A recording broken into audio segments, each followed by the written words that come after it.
Hey folks, Ola here, coming at you from the homestead with a much requested video. We're going to do a walkthrough of my Native Slayer 10 Propel setup.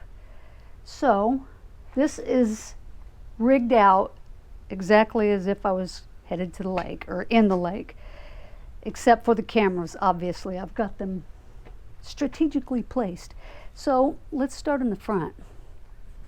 Right up front I have my fish finder. I have a GoPro mounted here, and I have my selfie stick mounted here.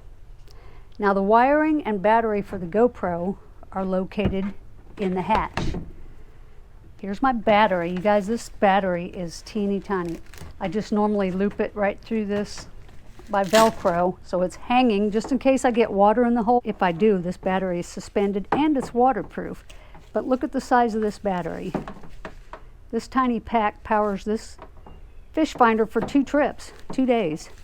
It's a lithium battery and it just charges in the house.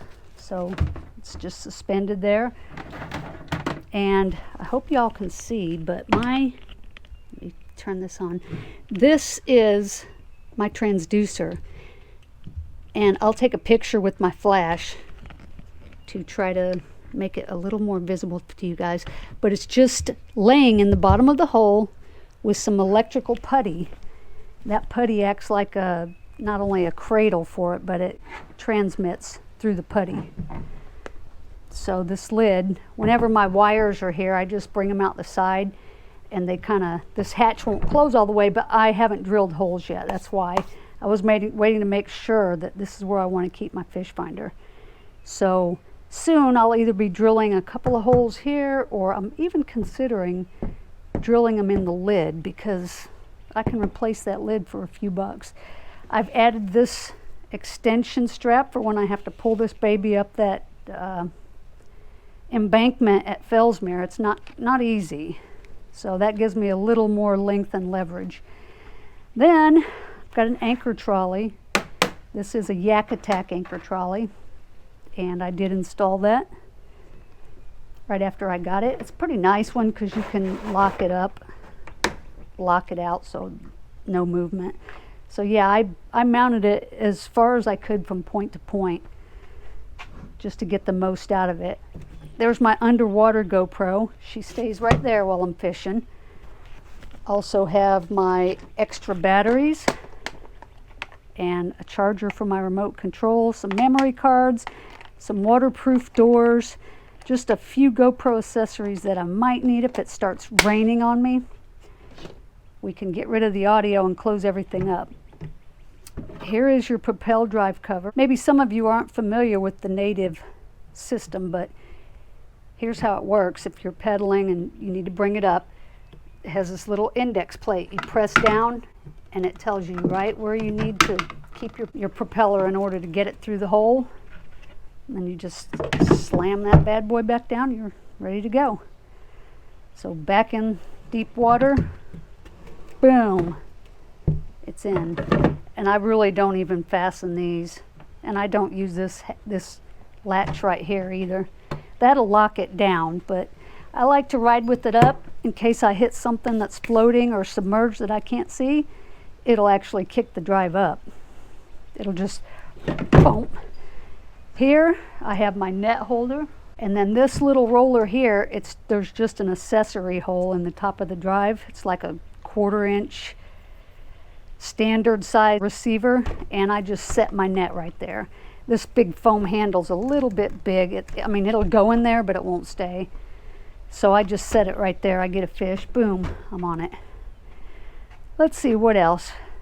The rest of this is stock. These are seat risers. I have boosted my seat up, I think it's 1.5 inches, and those were created, designed, and manufactured by Florida Fish Hunter. I've done videos showing those before. There's the back riser, one on each side. You know, you think 1.5 inches isn't much of a big deal, but let me tell you, it gives you a whole different perspective. So then on my seat, I have a cushion, which I just started using this, and the reason I did is because I'm so short that the back of my PFD will rub on that seat, and it just drives me nuts. I actually bought a little stadium seat, and then I added even more cushion. And not only does it raise me up a couple inches, but heck, it's comfortable. But like I said, the seat itself was okay beforehand. Didn't have a problem with comfort. Then it has 2 flush rod holders. This is my dry bag where I put my keys and stuff. It has 2 flush rod holders, and I just stuck in some PVC just to keep my reels elevated and off the side of the kayak. So I'll put the 2 rods that I use mostly, a bait caster and a spinning rod. And then I have my milk crate, which I bungee down. There's a bungee through the crate, and it hooks to these little eye bolts.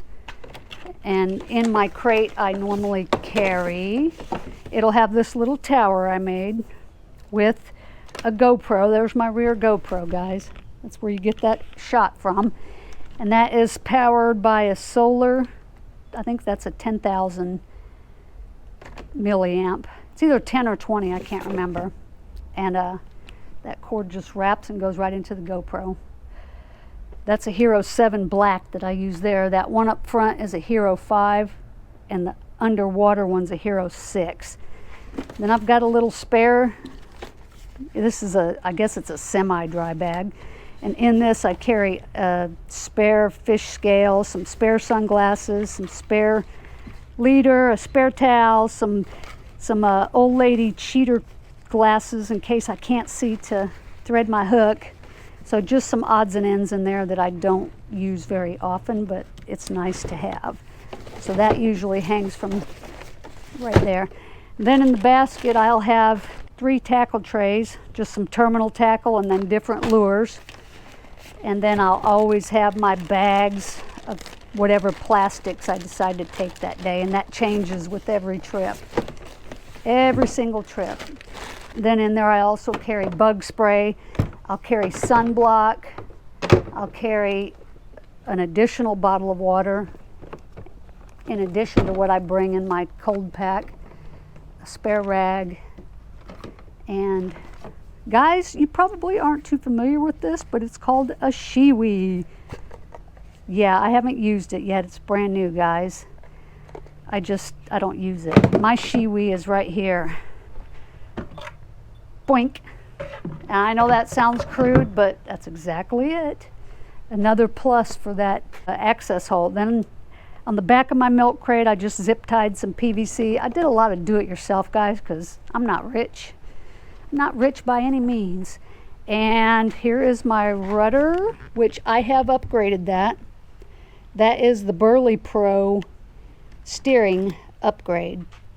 What it does is it gives you a little bit more travel out of the rudder. So this thing turns on a dime now. I mean, it was good before, but now it's boom, it's dialed in. It's exactly where I want it. That's my flag when it hangs out the back of my truck. That is the stock rudder, and you guys, I'm not gonna lie, I have beat the crap out of that rudder, honestly, and I've had no issues with it, because as you know, I used to car top this by myself, but now I use my pickup truck and I just put the nose in first and then scoot it, so that poor little rudder all the time. But you know, after seeing a video on the internet of some people dropping the Slayer on its rudder and nothing happening, I decided, heck, I can't destroy it if they can't. And so far that's been the case. Here's another little dry storage. I just keep some extra rope and some Velcro straps. A lot of people put their wallets or whatever, and if you lift that up, you have access to inside the hull in case you're doing any work and you need in behind there. But generally I don't even open that. And then I've added this seat storage, which I'll put additional Plano boxes in there, and here I put my donkey leash and my fish grips, my big fish grips. Okay, and then as far as my paddle, I'm really picky on where my paddle went, so I ended up going with, it's called Lunchbox Paddle Park, and I got that from the kayak fishing store. This is an awesome addition Love it, because it gets it away from the kayak instead of on top of all this. Here you got a cup holder that doubles as a rod holder. I use that all the time. Scotty rod holder, I use that all the time. This one here, this built-in one's really nice because it makes the rod face forward, so if you're baiting your hook or swapping out tackle or lures, it's right there in front of you. Let's see, what else? Oh, I have added this under seat storage. Use that every single trip. My pliers are normally in here, but you can put stuff up under here, and then you can still use under the seat for some storage. That is my native Slayer. Then with your net stowed and all your gear here, my feet are far from it. I don't hit anything. Plenty of clearance. People look at it and they're like, damn, do you work for the NSA or what? But I get everything I need on this craft every time I go out. I'll show you my cart here in a second. I'll pull it all off and let you see my C-Tug cart. I did modify it to work with this hull, and it works fantastically. Oh, I'll show you the Propel drive in action. There it is. There's reverse, guys. Here's what I love about it. Forward, poof, reverse. It's instant, it's hands-free, and it is crucial for fighting a good, strong fish. And I'm sure you've seen in my videos, as soon as I set the hook, man, I am backing up, pulling that fish out of cover.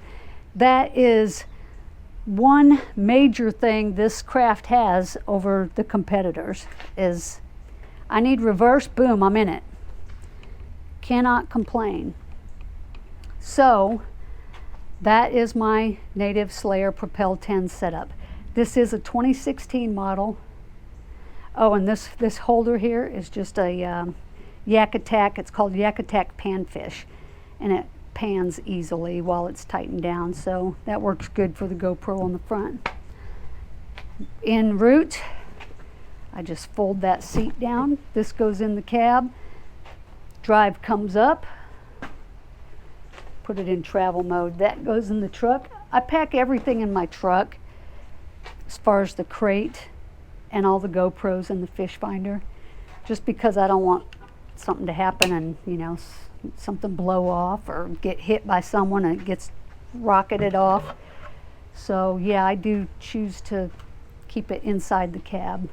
To remove the Propel drive completely out of the kayak, do your indexer, pull it up, and now if you're traveling in the car, don't forget to lock it down because you will lose it. Same with your hatches. Make sure those babies are in there. So to remove the drive, it's just a latch, and it's easy enough to carry in the car or in the trunk, whatever you want. It's about 20-25 pounds. So without that, this hull is, I've read 59 and I've read 62, so with the seat in it, I'm sure it's 62. But it is light enough for me to handle on my own. Like I said, I used to car top it, believe it or not. And when it comes time to take everything off, it's quite easy, quite fast. Boom, it's off. Well, let's, this is how I transport it. Let's lock this down. Let's make that baby watertight. All right. Oh, let's get this stuff out. Don't want to unnecessarily take the chance of dunking any equipment. So, all right, there we go. Let's show you my C-Tug. When this comes from C-Tug, it just has these green pads that sit under the hole. Well, for our deep tunneled hole, that doesn't work. So I added some PVC, wrapped it in a pool noodle and zip tied it all down, and my little tunnels fit right over that just perfectly. So it works good. Works like a champ. Okay, I'm going to pick it up so it's mainly on that tile right there. There we go. That's it. That's the native. Love my Slayer, guys. Whew, it's warm out here. So if you have any questions, comment down below, and I will try to link everything I showed today in the description. But thanks for watching, and I'll catch you on the next video.